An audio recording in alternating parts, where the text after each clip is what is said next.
De que, bueno, Javier Ejido es el guía, que luego lo iba a presentar un poco más, de Jefrema, pero bueno, luego pasamos a hablar de él y tal. Entonces surgió esto a raíz de que Jefrema editara una revista sobre el frente de guerra en Carabanchel, que fundamentalmente él fue el coordinador, el que escribió pues, casi toda la revista y tal, ¿no? Hicimos una presentación en la Casa de Cultura García Lorca, fue un exitazo, pues la mitad de las personas tuvieron que quedarse fuera, habría por 150 personas por lo menos y la capacidad son de 80. Y a raíz de ahí, bueno, yo creo que un año antes ya habíamos empezado a hacer esa ruta, ¿no? Que fue también un poco el motivo también porque te animases a escribir, ¿no? Es un tiempo los charlas en la Casa del Correo. Efectivamente, también, sí. Entonces, bueno, nos hemos quedado muy gratamente sorprendidos porque pensamos que este año, después de 4 años haciendo la misma ruta, pues que habría como 15 o 20 personas un poco más interesadas, pero hemos tenido que desdoblarlo, como bien sabéis. La primera ruta se hizo el domingo pasado, que también habría pues unas 30 y tantas personas. Hoy todavía falta por llegar, por lo menos respecto a lo que yo tengo aquí apuntado. Y pues, encantado de que sea un éxito, ¿no? Todos los años lo hacemos en torno a esta fecha, porque el día 6 de noviembre del año 1936 fue cuando entraron las tropas fascistas de Franco a los Carabancheles, empezando por Carabanchel Alto. De hecho, la plaza que hay detrás de la iglesia se llama 6 de noviembre, suponemos que era en conmemoración de cuando entraron las tropas franquistas a los Carabancheles, a Carabanchel Alto en primer lugar, ¿no? Esa plaza ya ha cambiado de nombre, ya se llama 6 de diciembre, afortunadamente, de las calles que van cambiando su nombre. Yo me llamo Javier y soy el guía de Jefrema, que formo parte de una asociación que nos dedicamos al estudio del frente de la guerra civil aquí en Madrid. Entonces tenemos ese doble objetivo, o sea, estudiar la guerra y la defensa y la reivindicación de los restos pues, que han quedado, ¿no? Los búnkeres y todas estas cosas que han quedado, bueno, que se protejan y para que las generaciones que vienen pues que sepan pues más o menos lo que pasó aquí, ¿no? Y entonces, bueno, dentro de esta asociación, nosotros tanto las publicaciones que habíamos hecho como los estudios estaban referentes al intento de asalto, o sea, lo que es la batalla de Madrid en noviembre del 36. Bueno, pues el 15 se hace, cruzan el río por encima del puesto de los franceses, toman la ciudad universitaria hasta el Crítico, ¿no?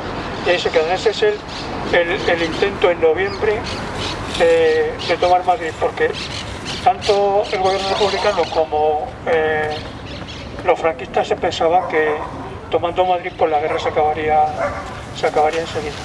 Entonces, como la gente que estudió esa fase de la guerra se dedicó preferentemente a estudiar la casa de campo, o sea, el paso Extremadura, la ciudad universitaria, entonces todo este lado de aquí pues se quedó prácticamente que no había ningún estudio.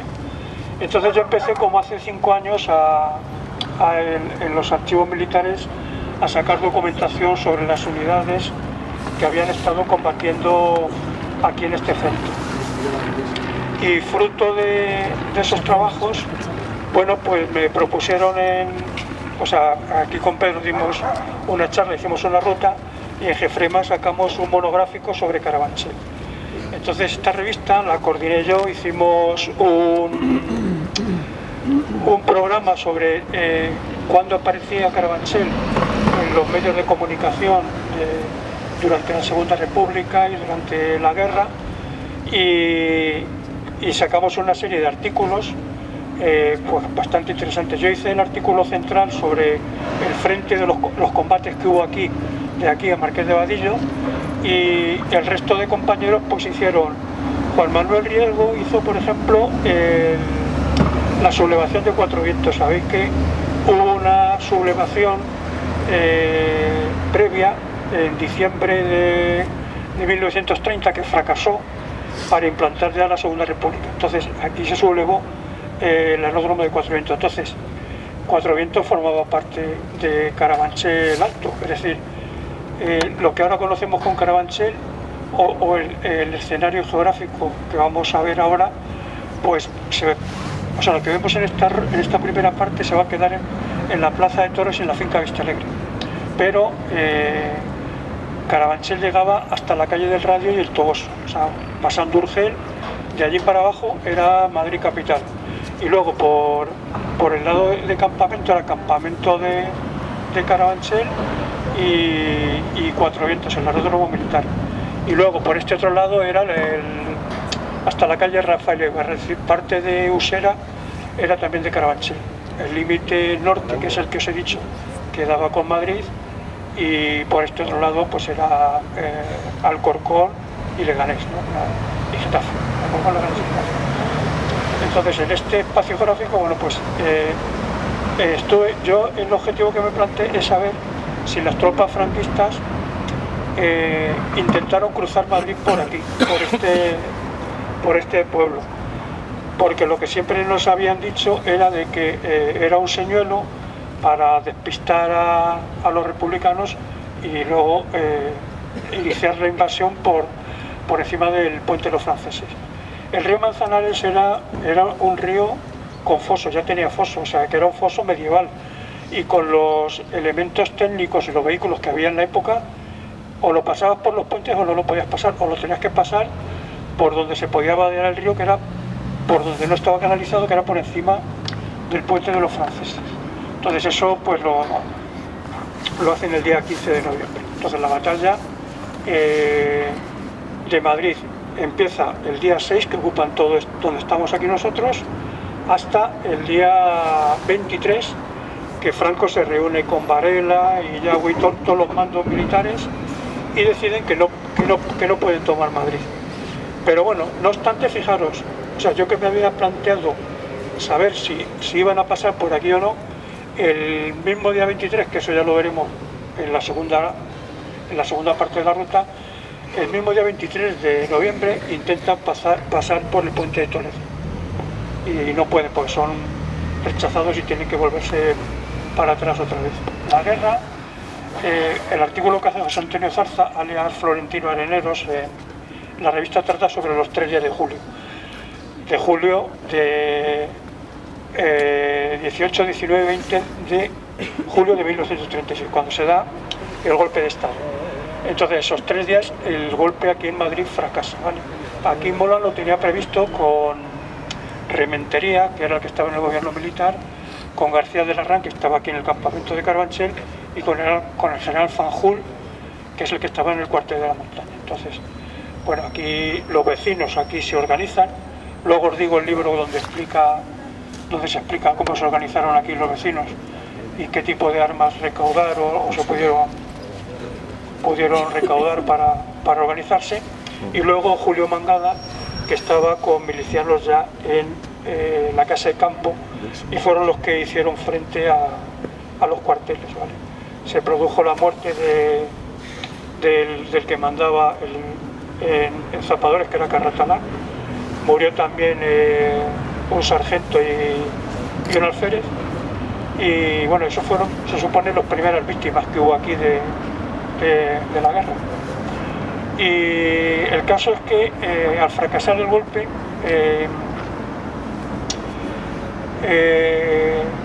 sabéis que se organizan 2 columnas, las fuerzas africanas que cruzan el estrecho y suben por Extremadura con la matanza de Badajoz y vienen por Talavera para tomar Madrid, y la otra, la de Mola, pues intenta llegar a Madrid por la sierra. Pero los milicianos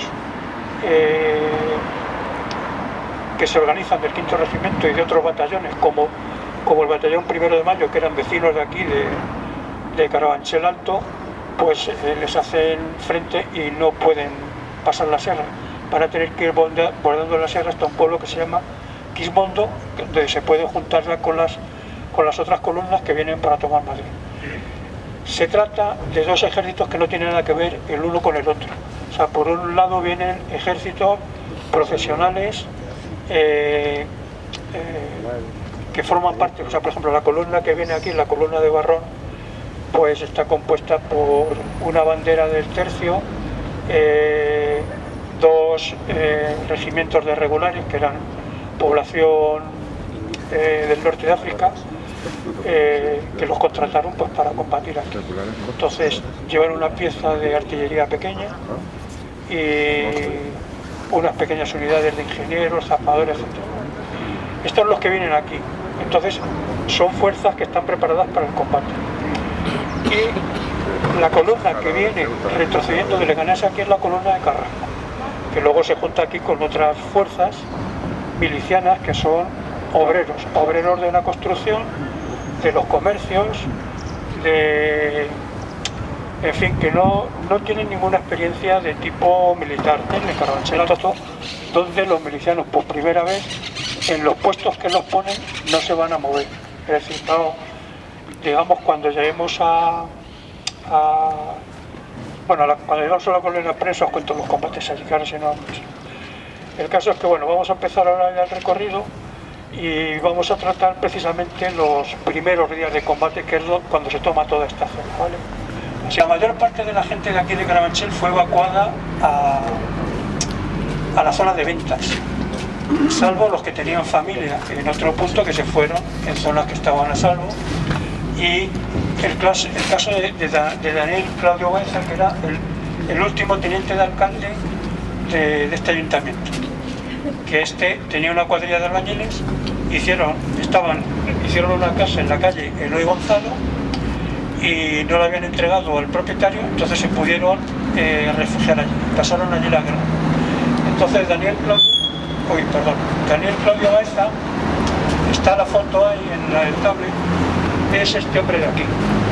De Carabanchel, alcalde de Carabanchel Alto del tiempo de la República. Sí, entonces se llamaba Daniel Claudio Baeza. Entonces, la primera ruta que hicimos con los vecinos, pues venían dos mujeres y dijo una de ellas, pero si es el abuelo Daniel.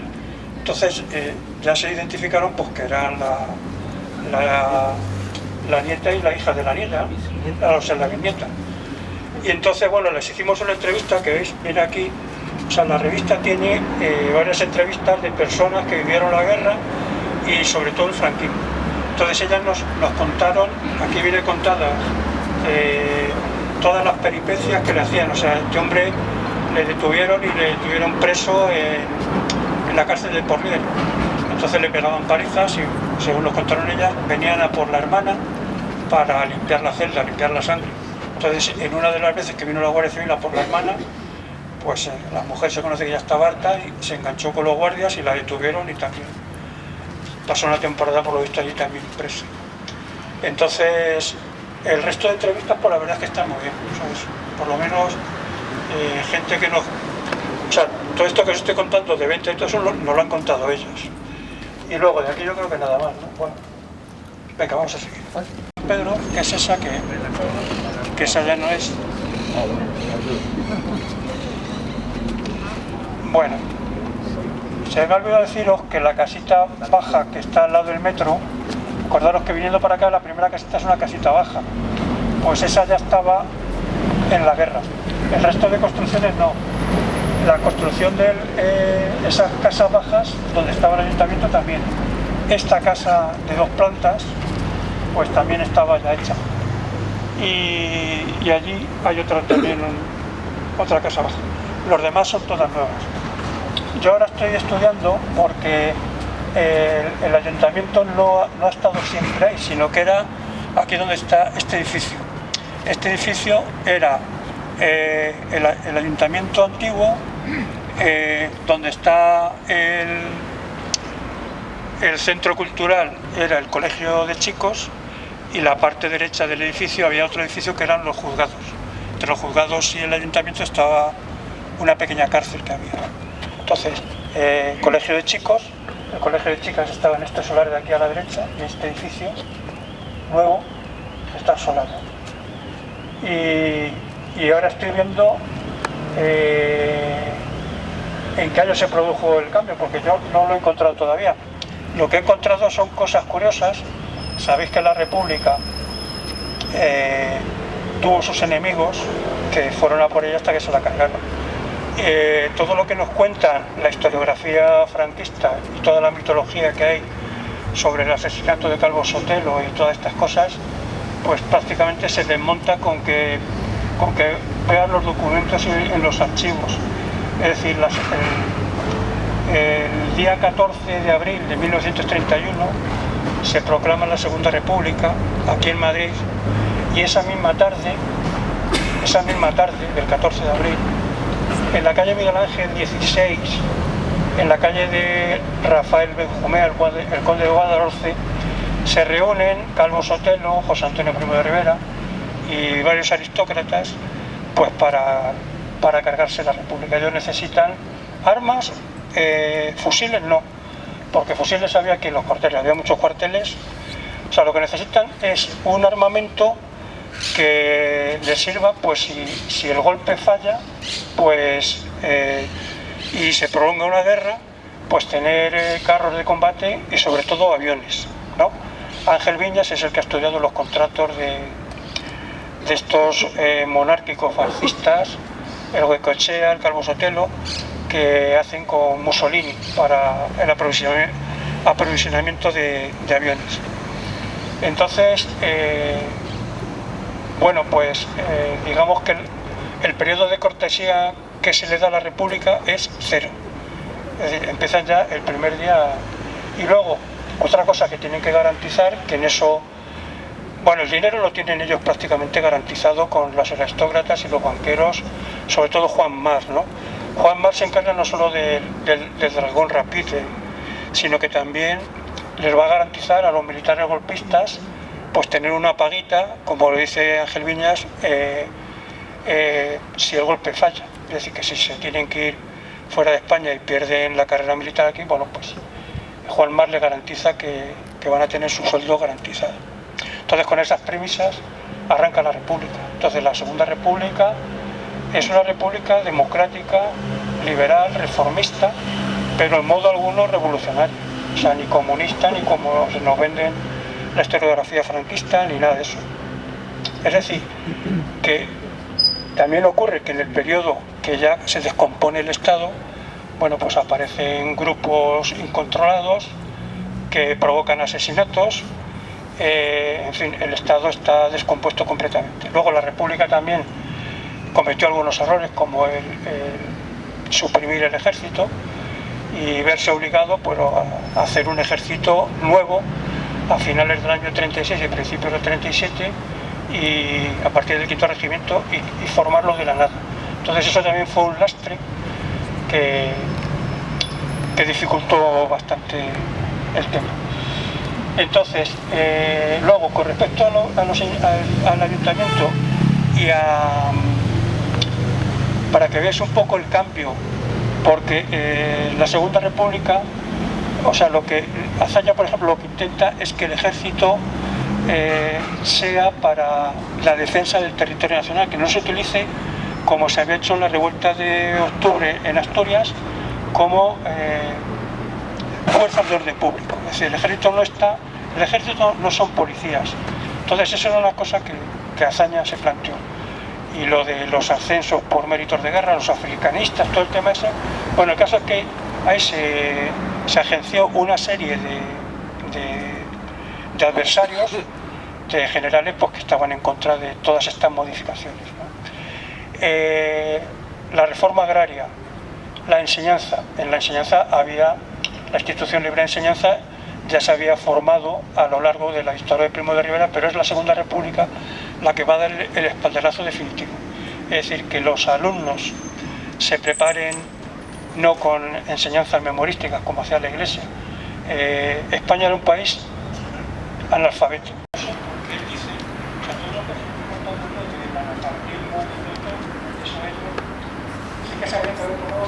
Pero la solución no era formar el espíritu crítico de los alumnos, o sea, que no se aprendan las cosas de memoria. Por recordar la lengua de las mariposas de Fernando Fernández Gómez, el maestro que sale con los alumnos al campo con su cuaderno apuntando las cosas, no se tiene que apuntar las cosas de memoria. Ni siquiera.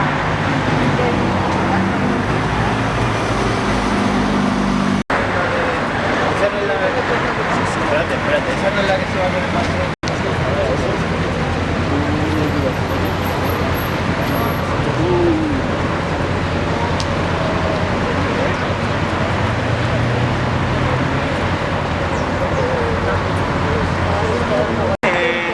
En las entrevistas, hay una entrevista a Antonio García y su mujer. ¿Veis aquí? Antonio García y su mujer. ¿Lo veis los dos? Bueno, pues Antonio García nos cuenta en la revista que sus padres le trajeron aquí con 8 años a Madrid. Bueno, vino porque el padre estaba preso en Santa Rita. Santa Rita es una de las paradas que vamos a hacer. Entonces, Santa Rita, los presos los trataban como trabajadores esclavos. Los sacaban por la mañana, iban esposados de dos en dos, subían por aquí, iban esta carretera, que era la carretera de la Vaca, hasta los terrenos de la cárcel de Carabanchel. Entonces ahí pues trabajaban en la futura cárcel. Entonces para ver a su padre era la única posibilidad que tenía ponerse aquí y verlos pasar. Y al regresar igual volvían a verlos, ¿vale?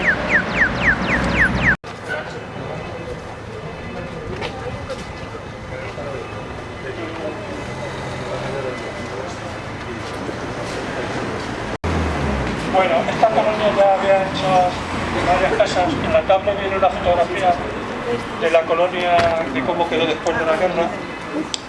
Y una foto localizada. Esta colonia tiene su origen en la ley de casas baratas de 1911. Entonces hay un grupo de redactores y directores de periódicos de la época que bueno, en estos terrenos hacen esta promoción de viviendas. Esto es de los pocos monumentos modernistas que hay en Madrid, y es una pena porque el arco este de entrada, que no se hace cargo nadie de él, ni los vecinos ni el ayuntamiento, y que se va a caer, entonces es una pena. Entonces los modelos, hay 2 modelos distintos de casas, y dentro de esos modelos, bueno, pues la decoración alterna, ¿veis? Es una maravilla. Las casas que hay de la época es una maravilla.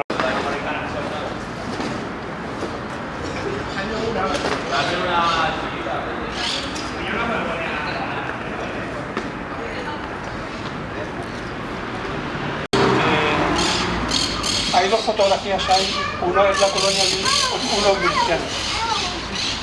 Marrón cuando toma esta parte que toma hasta Santa Rita el día 6 de noviembre, lo que le llama la atención es que los milicianos, que hay una foto de ellos, no se mueven de los puestos.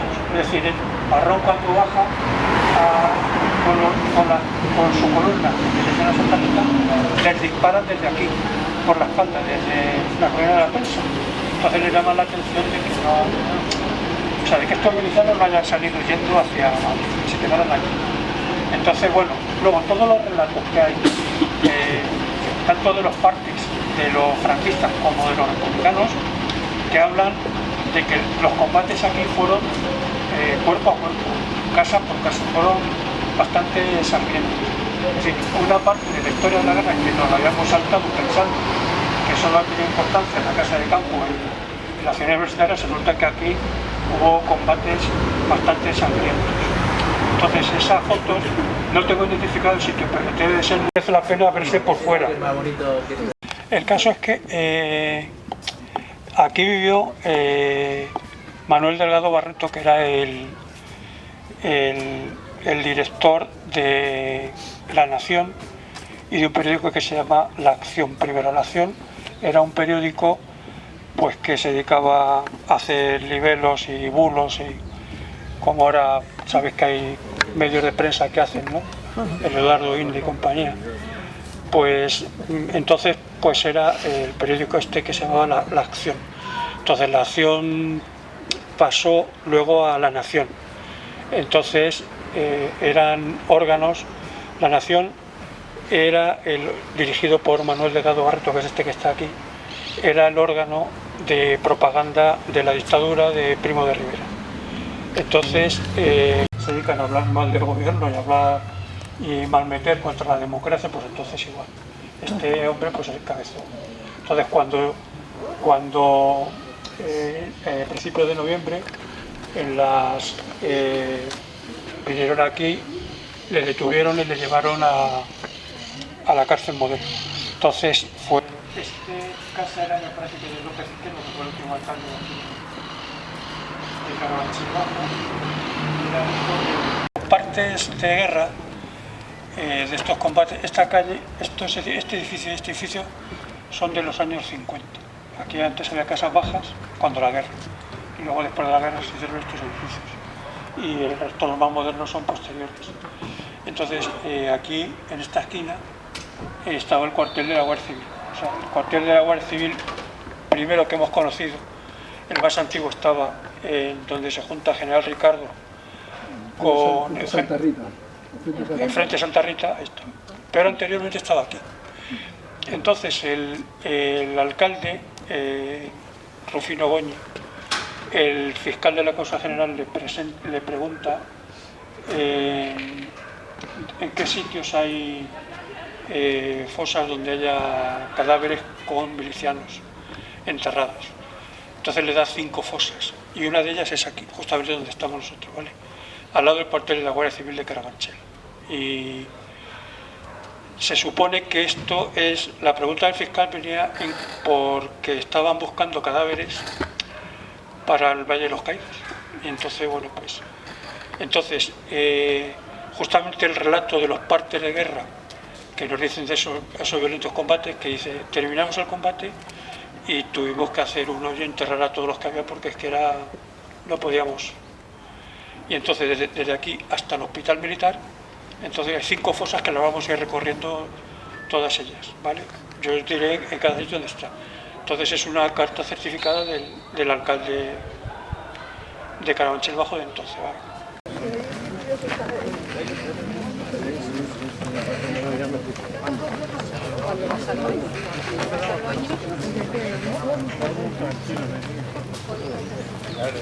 Y a su marido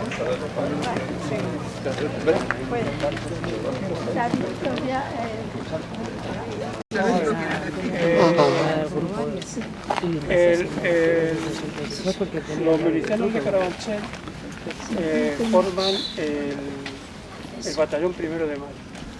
Entonces este batallón está combatiendo en la sierra. Cuando llega la guerra aquí, Víctor de Frutos, que es uno de los mandos del batallón, pues les dicen que a ver si pueden venir a defender, porque ellos tienen sus casas aquí, en Carabanchel. Y en parte posterior de la revista viene un cartel que ves que pone Regimiento 1 de Mayo, batallón número 8, ¿lo veis? Ah, vale. Bueno, pues aquí en la parte de abajo pone la oficina de información y alistamiento en el reformatorio de Carabanchel. Entonces el reformatorio de Carabanchel era este. ¿Qué es lo que pasa con el batallón? Bueno, que ellos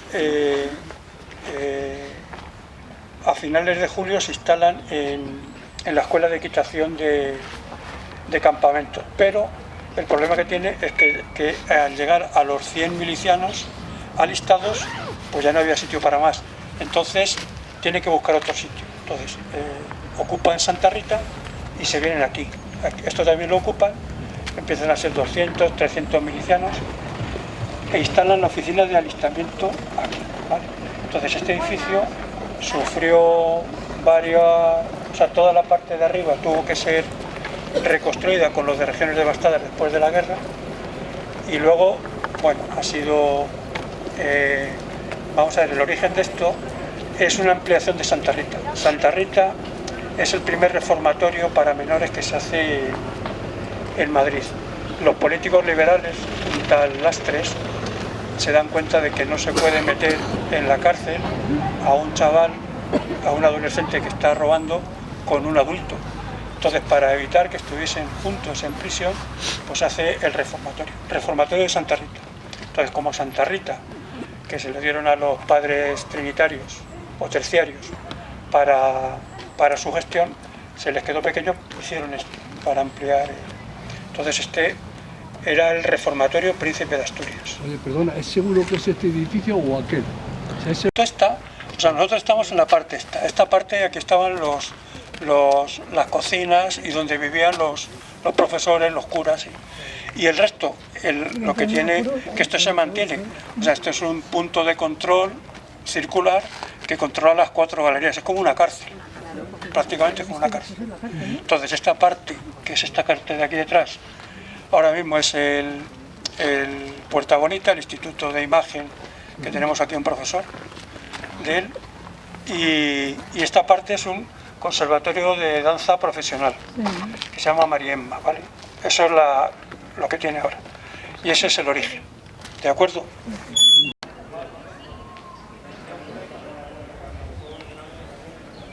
Curiosa, bueno, es la fuente que es del año 36. Esta fuente estaba en los almacenes, originalmente estaba puesta al lado de la valla de la finca Vista Alegre y la quitaron y la guardaron en los almacenes. Entonces los vecinos pues reclamaron que se instalara, porque es una fuente histórica, además el año de la guerra, y la pusieron aquí. Y no hay más actas de plenos hasta mediados de diciembre, que se vuelve a constituir otra vez un ayuntamiento nuevo ya, que no tiene nada que ver con el anterior, porque esto ya había sido tomado por el ejército franquista. Estuvo una temporada que lo utilizaron de cuartel y luego ya pues se instala el ayuntamiento. Los concejales, el alcalde Díez Huete es nombrado por el gobernador civil de Toledo, porque entonces ya no, o sea, el ayuntamiento ya no le eligen los vecinos ni es democrático, sino ya le nombran directamente los políticos franquistas. En este caso el gobernador civil y los actas que he leído yo, las últimas actas del último ayuntamiento democrático, pues van encaminadas a recolectar comida y ropa preferentemente para el regimiento este 1 de mayo y para los milicianos que están combatiendo en el frente. Y ya os digo, hay luego un periodo que no hay ningún tipo de reunión por la guerra, y luego a mediados de diciembre ya está el ayuntamiento nuevo, que se ve allí al fondo. Allí es donde vivían los padres y María Lejarra. ¿Habéis oído hablar de María Lejarra? Sí. Bueno, pues ahora cuando vamos a hacer un descanso, ¿qué hora es aproximadamente? Toda la obra de María Lejarra, que era feminista y era una escritora con obras de teatro, y bueno, increíble. El caso es que está todo publicado y subida en la editorial Renacimiento, ¿no? Sí. Nada más que hay algunas fotografías de una fuente monumental muy chula que había justamente detrás del ayuntamiento, en la placita esta, que ahora ya ni es plaza ni es nada. Y el edificio nuevo que hay a la izquierda del ayuntamiento era donde estaban los comedores que pusieron de auxilio social, que deben de comer aquí después de la guerra, ¿vale? Los falangistas, porque aquí tenían, como ha dicho el compañero, ahí estaba, donde están los árboles, lo de la hoja, y un poco más arriba lo de Falange, ¿vale? Entonces, este colegio era una casa de las típicas de aquí, de Carabanchel, que quedó bastante destruida en la guerra. Entonces, en el año 44 se hizo un colegio público, ¿vale? Creo que es ahora un colegio, y se le puso el nombre de Capitán Cortés. El Capitán Cortés vivió en Andújar, en Jaén, en el santuario de Santa María de la Cabeza, un episodio similar al del general Moscardó en el Alcázar de Toledo. O sea, se encerraron ahí y estuvieron hasta que fue asaltado por los milicianos el 1 de mayo de 1937. Entonces, uno de los que mandaban era el Capitán Cortés, que es este que está aquí abajo. ¿Pero era un guardia civil? Sí. No, bueno, era un militar que se pasó a la Guardia Civil. Era militar de carrera. Y en el asalto quedó mal herido, que es aquí en la fotografía en el hospital, y a consecuencia de las heridas al día siguiente falleció. Entonces ahora mismo está enterrado allí en el santuario. Este hombre era de un pueblo que se llama Valdepeñas, de Jaén, y y allí tenía un monumento que era, o sea, está en la calle Las Magdalenas, que es esta que de aquí, vista desde arriba. Estas dos fotografías es una del capitán Cortés, que esto para que veas que, o sea, hay nombres todavía de un centro educativo que sigue teniendo, o sea, que con la ley de memoria democrática, no sé yo si esto es, no lo cambiarán, en principio aquí en Madrid, no sé, es difícil, pero bueno, en su pueblo tenía este monumento, el capitán Cortés, y se lo quitaron. El primer ayuntamiento democrático que hubo lo eliminó.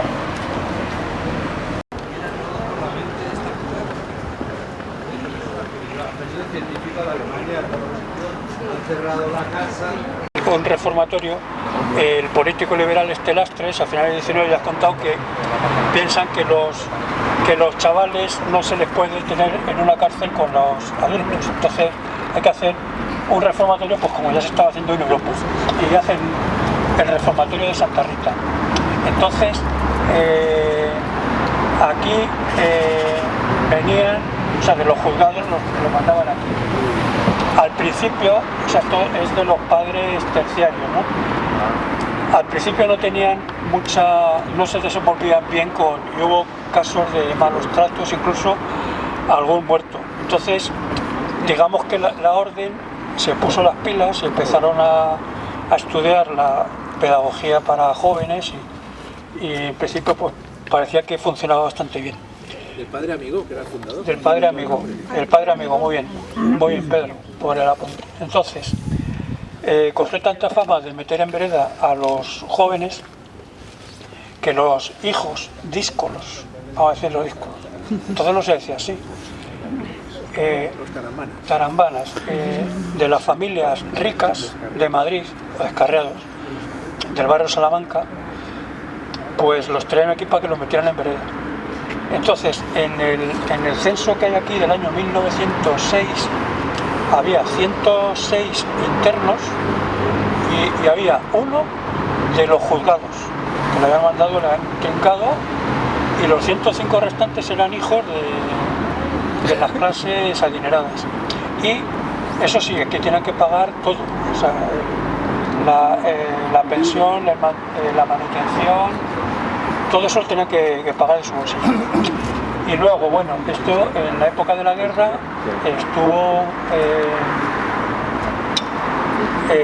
fue cuartel, y luego después, cuando esto lo toma, la colonia de Barrón, llegan hasta aquí, hasta Santa Rita, el día 6, ¿no? Y esto lo van a dejar como cárcel. Entonces va a estar hasta el año 44, me parece, funcionando como cárcel. Entonces, el funcionamiento de cómo estaban aquí los presos, hay varios libros. Cipriano Mera, el anarquista, estuvo aquí, en sus memorias cuenta lo que pasaron aquí y el miedo que pasaron. Eduardo Guzmán, otro anarquista, que tiene un libro que os recomiendo. Bueno, los libros de Eduardo Guzmán es que merecen la pena todos, porque te cuenta con pelos todo lo que pasaron aquí en Madrid durante esas fechas. También estuvo aquí Gaya Nuño, que era un catedrático de Historia del Arte, que hizo unos libros que se llamaba Ars Hispania, que todo lo que ha hecho geografía e historia, pues los ha tenido que estudiar. Y ¿qué más? Gila. A ver, es que tengo en la cabeza alguno más. Bueno, el caso es que ya os digo que esta gente, aquí salían pelotones de trabajo que iban a hacer la cárcel, y estuvo funcionando como cárcel hasta que hicieron la cárcel de Carabanchel, luego ya lo mandaron allí. Luego estuvo cerrado varios años y luego ya lo hicieron colegio. Entonces, con el dinero que había de esa Dirección General de Regiones Devastadas, ampliaron un piso más, ¿veis? Que ese piso es añadido. Y entonces, en la lista, cuando le piden a Rufino Goñi, que es el alcalde, el fiscal de la Cosa General, que le diga dónde hay fosas con milicianos rojos enterrados, una era el antiguo cuartel de la Guardia Civil, allí que hemos hecho la parada, ¿vale? Y otra es en el patio de aquí de Santa Rita, hay otra fosa, ¿vale? Yo recuerdo aquí Cuidado que viene un coche, dejar pasar este coche. dejarle familiares. No, pero que bien, los presos están. Claro, como ahora. Esta es la carta, este es el bando del año 48 cuando los carabancheles se unen a... Y esta es la carta que vamos siguiendo. Entonces, venimos de Santa Rita aquí. Entonces aquí el alcalde dice los puntos donde hay fosas con milicianos rojos enterrados. Bueno, pues el siguiente punto es el jardín de las Carmelitas, que es este edificio de aquí. O sea, vamos a ver, todos estos puntos donde hay estos enterramientos, lo que nos dice es donde han sido los combates más violentos. Que terminado el combate hacían una zanja y los metían a todos los cadáveres ahí, ¿vale? De los republicanos, porque los otros los podían recoger, ¿vale? Entonces ahora vamos al colegio de ciegos, que es el centro de adultos Vista Alegre. Vamos al siguiente. Este es el centro, esta es la finca Vista Alegre, ¿vale? La finca Vista Alegre, sabéis que es una... Tener cuidado, venir un poco para acá porque pasan aparatos ciclistas y... durante la época de la guerra, voy a ahorrarme... Allí, bueno, este era el colegio de ciegos, ¿vale? O sea, la finca, los herederos del Marqués de Salamanca, que fue el último que la compró antes de venderla al Estado, luego hicieron dependencias para servicios sociales. Aquí se instaló el colegio de ciegos. Entonces, cuando llegó la guerra, el colegio de ciegos. Entonces, esta posición, el día 6 la toma la columna de Barrón, y desde aquí, porque esto era descampado y casas bajas, se veía perfectamente el hospital militar. Entonces desarrolla la operación desde aquí para tomar el hospital militar. Entonces el hospital militar va a tener, es lo que más violencia genera, porque fue donde los republicanos se aguantaron mucho más. Entonces la carnicería, hay en el hospital dos fosas, una en la vía Carpetana y otra en la puerta del cuartel de sanidad, que es donde vamos a pasar ahora cuando subamos. Entonces, luego de aquí, ¿qué más? Nada, el hospital militar ahí arriba, cuando lleguemos, este es el general Muñoz Grandes, que era el nombre de esta calle, jefe de la División Azul, ministro, y ese es Rufino Goñi, que es el de la carta, el alcalde de Carabanchel Bajo, el que hizo la carta con las fosas. Es la única foto que tengo de él, ¿vale? Entonces aquí íbamos a ir a la plaza, pero la plaza de toros ya sabéis que no existe, ahora es un engendro que han hecho nuevo, que es un hipercor o no sé cómo se llama, el corte de manga, no sé cómo. Bueno, el caso es que la plaza de toros hay dos fotografías, hay una antigua que es la que vio la guerra, y luego otra posterior que es la que he conocido yo, que es la última que había aquí antes de tirarla. Entonces, nada más esto se toma el día 8, ¿vale? Entonces, cuando empieza a bajar la pendiente de General Ricardo, ahí se establece esos días la primera línea de defensa franquista, que luego quedará como segunda cuando lleguen a la calle Alejandro Sánchez, ¿vale? Entonces, esta es la plaza de toros, que es la que había original, y esta es la que yo he conocido, ¿vale? Claro. La que tiraron. Entonces, eso lo toman el día 8. Cuando termina la guerra, esto va a ser una cárcel como campo de concentración.